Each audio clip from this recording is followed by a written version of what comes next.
तो दोस्तों नमस्ते प्रणाम। सावन में एक भोले बाबा का भजन लेके आ रहा हूँ, आप सबको जरूर पसंद आएगा।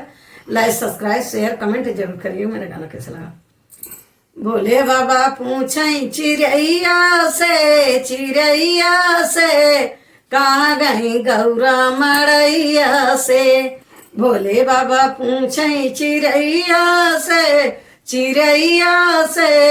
कहाँ गई गौरा मड़ैया से।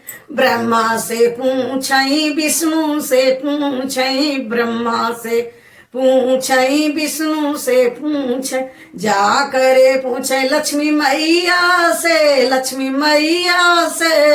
कहाँ गई गौरा मड़ैया से। जाके पूछे लक्ष्मी मैया से कहाँ गई गौरा मड़ैया से। भोले बाबा पूछे चिड़ैया से कहाँ गई गौरा मड़ैया से। कहाँ गई गौरा मड़ैया से। राम जी से पूछे लक्ष्मण जी से पूछे राम जी से पूछे लक्ष्मण जी से पूछे जा करे पूछे सीता मैया से कहाँ गई गौरा मड़ैया से। कहाँ गई गौरा मड़ैया से। भोले बाबा पूछे चिड़ैया से कहाँ गई गौरा मड़ैया से।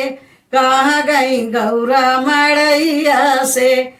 कान्हा जी से पूछे बालाराम से पूछे कान्हा जी से पूछे बालाराम से पूछे जा करे पूछे राधा मैया से कहाँ गई गौरा मड़ैया से। जा करे पूछे राधा मैया से कहाँ गई गौरा मड़ैया से। भोले बाबा पूछे चिड़ैया से कहाँ गई गौरा मड़ैया से। कहाँ गई गौरा मड़ैया से।